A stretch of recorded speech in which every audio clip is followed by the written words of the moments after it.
to life that it was called the fifth element. Its story is as old as the story of life on Earth. It has played a vital role in man's history, his religion, his customs. It has influenced the founding of cities and nations, shaped the fate of empires. The ancient Greeks worshipped it no less than the sun, and Plato called it a substance dear to the gods. In order to safeguard it, the Romans constructed one of the greatest military roads of all time. The lack of it brought disaster to Napoleon's legions in the historic retreat from Moscow, and thousands died. It played an important role in the war between the states. It is blood.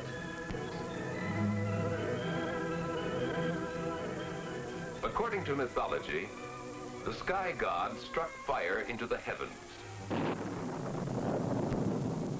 A spark from the blaze fell here into the sea, creating the fifth element.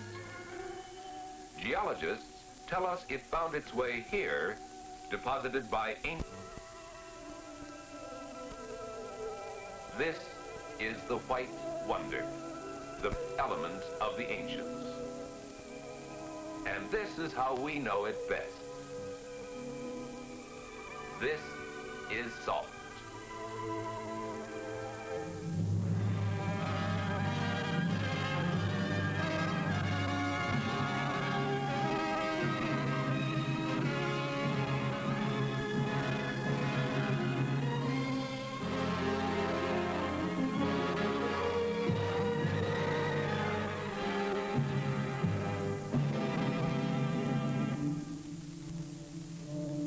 This pile of salt weighs 200 pounds, approximately the amount you will require to meet your everyday needs in a single year. Incredible? Yes, if you think of salt only for the table and cooking. Actually, only 3%, about 6 pounds, is used on your foods. That's all, about 6 pounds per person each year.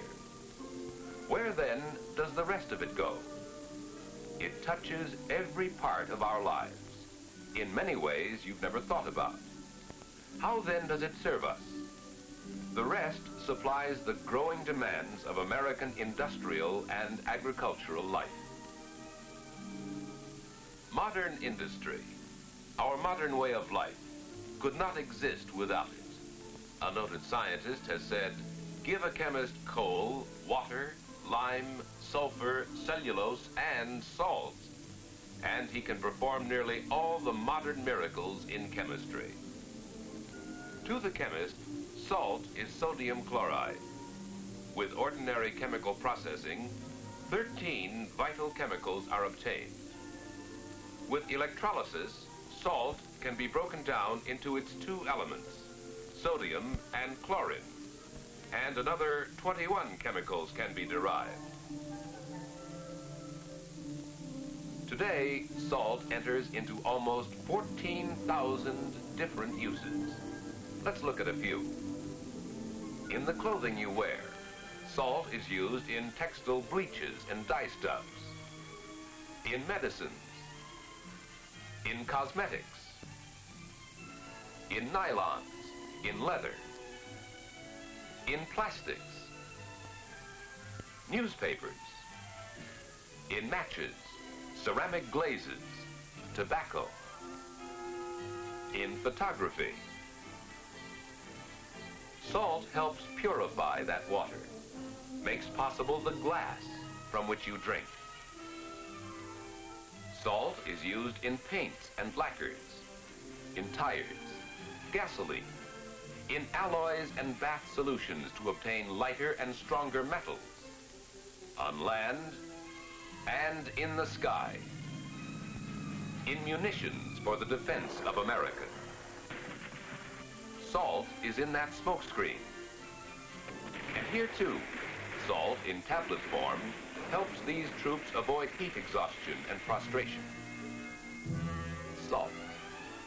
How commonplace it seems. And yet, these tiny white grains represent a fundamental necessity of our existence.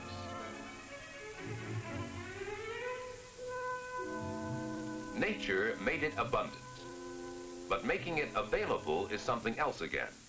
It takes time and skill. There are three methods of obtaining this vital mineral.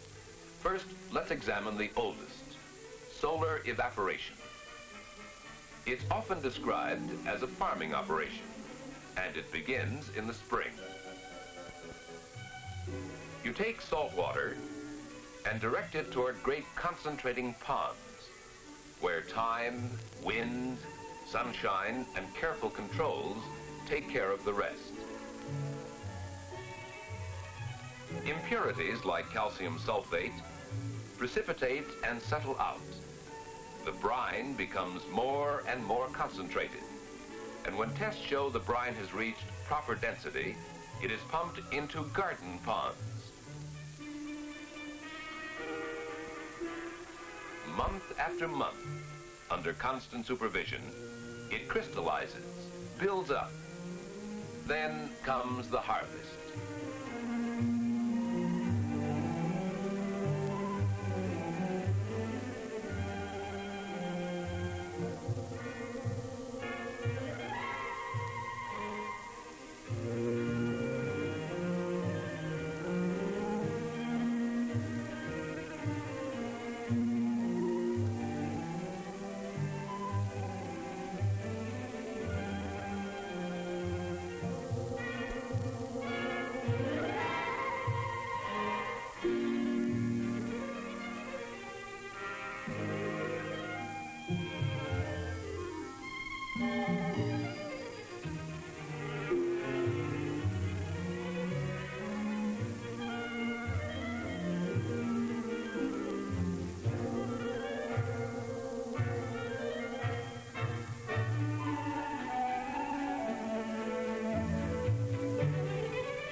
On it goes to the washing shed and further processing.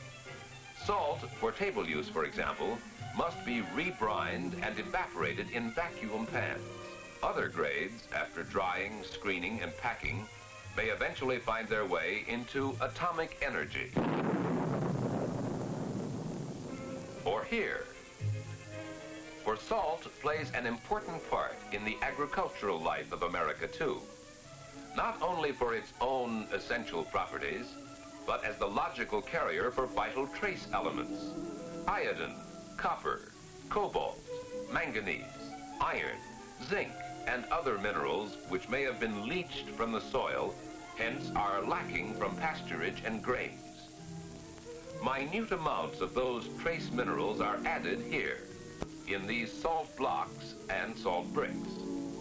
And in loose salts, the color indicating which minerals have been added to replace local deficiencies.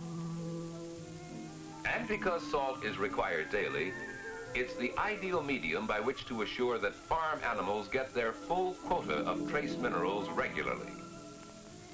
Poultry has an unusually heavy demand for manganese and other minerals for purposes of early growth and egg production. Here again, the necessary minerals are best introduced through salts mixed with feed.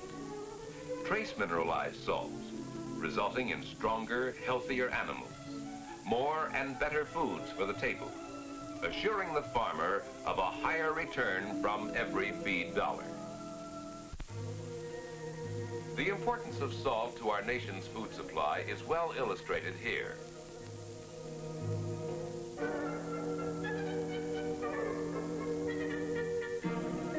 There is salt for baking. A well-stocked cupboard, wouldn't you say? But take away those products that require salt, and let's see what would remain.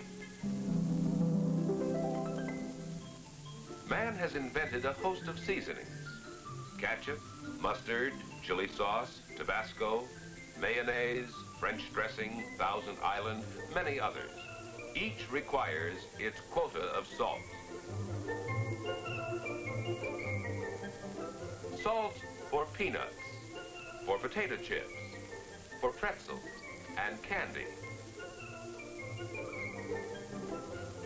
Salt for cereals, flour, olives, pickles, jams and jellies. Baby food, spaghetti, macaroni, noodles, salt for Rover's biscuits, and salt for food canning.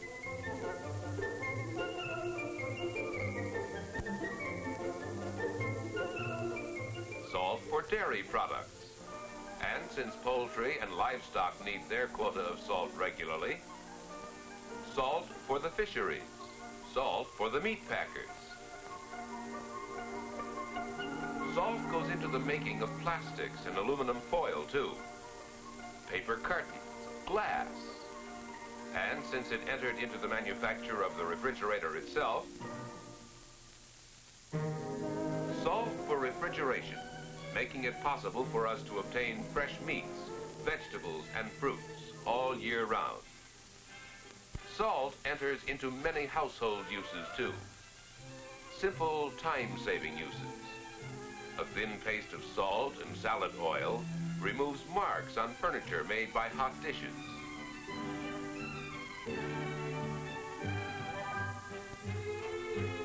When enamel turns yellow, a solution of salt and turpentine rubbed on restores whiteness.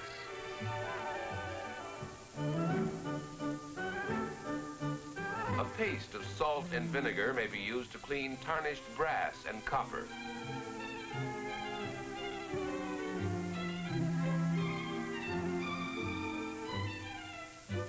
Sprinkling salt on carpets and rugs not only helps destroy moths, but brightens the colors as it cleans. Clothespins will not stick to clothes in cold weather if they are soaked in brine for a few hours.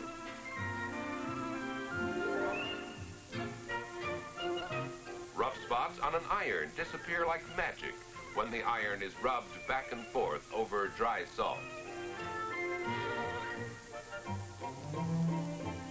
To clean grease from the bottom of an oven, salt is poured over soil spots while heat is still on. When grease is dried, salt is removed with a stiff brush.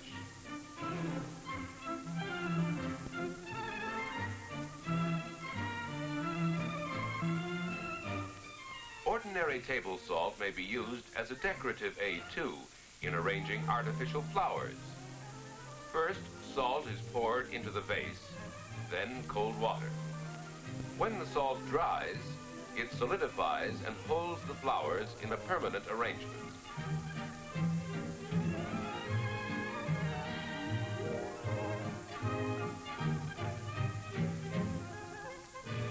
Hard water oftentimes means hardship for people who have to use it. Years ago, Grandmother caught dark rainwater in a barrel, used it for special household purposes because it was relatively soft, and so was the water she obtained from the cistern.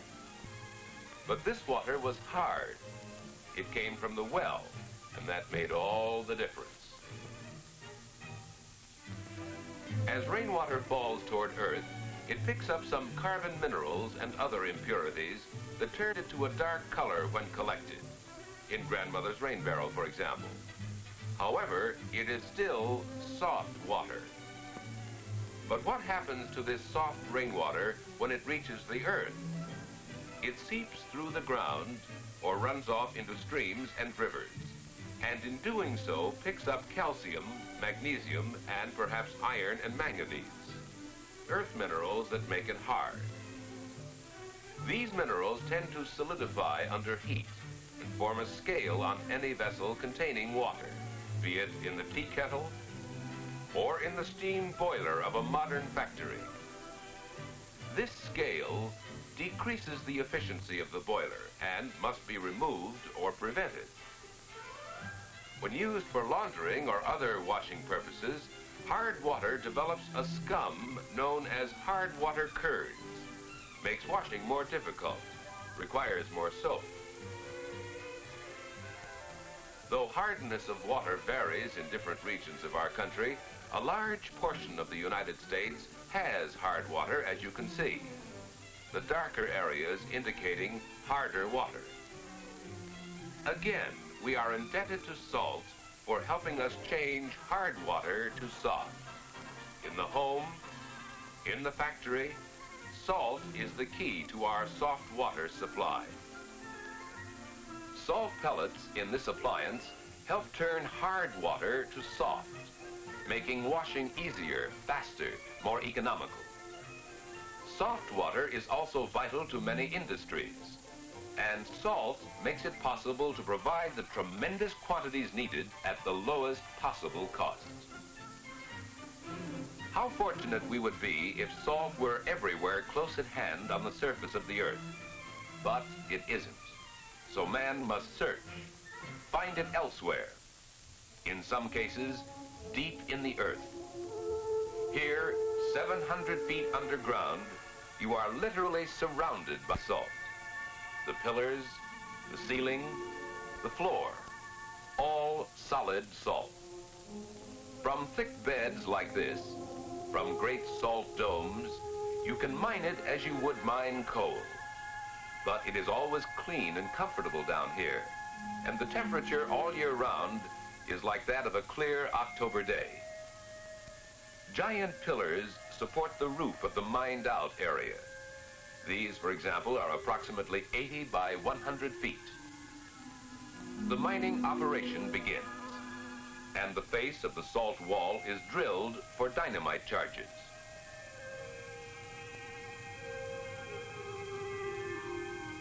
The undercutting machine now moves in, cuts a gap across the bottom of the section that is to be mined. Blasting powder is now tamped into the drilled holes and prepared for firing.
Some run-of-the-mine salt is sent directly to industrial users with no refinement.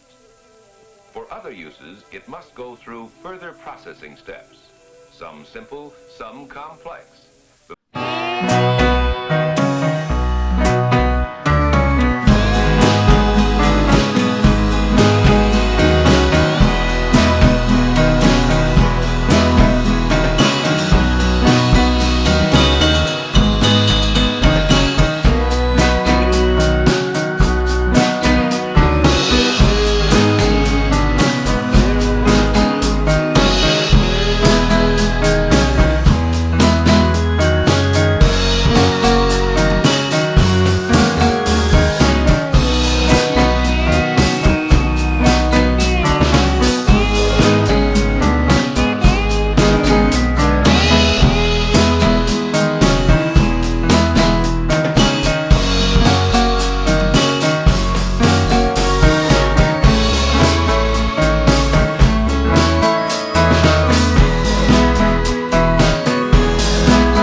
It serves in a number of soil stabilization uses. Let's see just how. The soil in each of these containers is exactly the same, with one exception. Salt has been added to this one.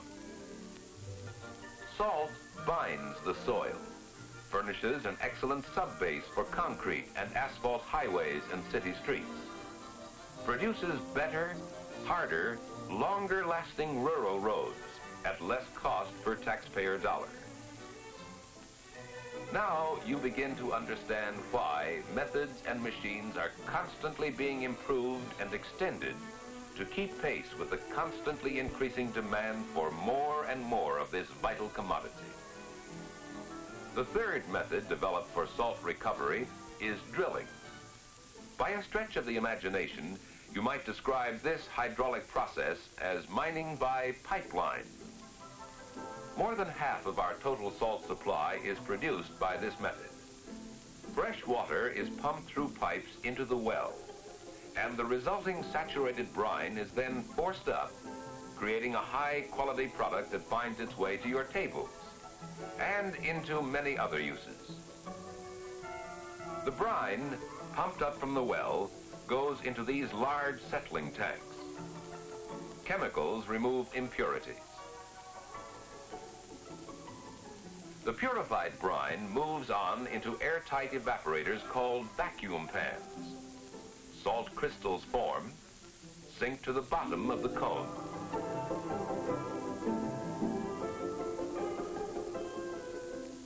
A rotary dryer takes the wet salt and reduces the moisture to less than 1%. Last moisture is removed in this great kiln, where the salt is tumbled and baked.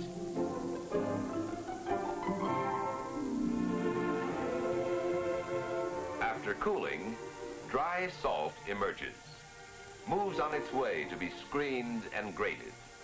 Different sizes for different uses. As it goes through a series of screenings so that the crystals of different sizes can go into their proper bins, let's follow the salt you're most familiar with. The perfect crystalline cubes of pure table salt. Here are the uniform crystals for table salt. Each salt cube is given a coating to make certain it will be free-flowing, so that when it rains, it pours. A seemingly simple operation, this, but how important it is to produce iodized salt. A minute amount of an iodide ingredient is added to prevent simple goiter.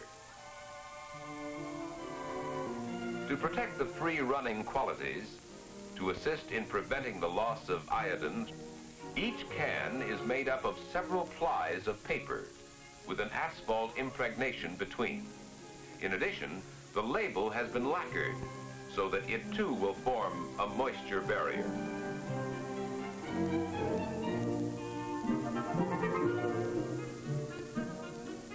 Here in this modern research laboratory, the first in history devoted to that simple substance salt, skilled technicians are looking to the future, constantly seeking new uses of salt to benefit mankind. Salt, from tiny soft water pellets to 100-pound bags, made in 100 different kinds and grades. Serving agriculture, serving the rolling wheels of transportation, the food industry, salt for canning, salt for the fisheries, salt for the meat packers, salt for home meat curing, and for many household uses. Salt, the pure white crystals of sodium chloride, serving the wonderful world of chemistry. Without this essential mineral, such vital and useful products as these would not be possible. Synthetic rubber, plastics, textile bleaches and dye stuffs, pharmaceuticals, cosmetics, paints and varnishes, insecticides, fire extinguishing fluids, glass, strategic material, vital to our national defense. A compound of sodium and lead, for example, becomes part of the tetraethyl lead so important to high-octane aviation gasoline. Sodium from salt helps obtain lighter, stronger metals. Gears of military machinery undergo terrific strain. These gears are case-hardened in a bath solution of sodium cyanide to give them the necessary toughness. Salt in explosives.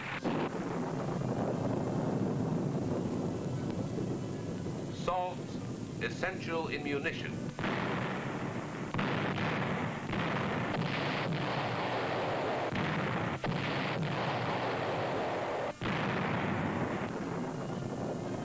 In the peaceful use of atomic energy for power, for our future defense in the coming space age. Salt, serving America.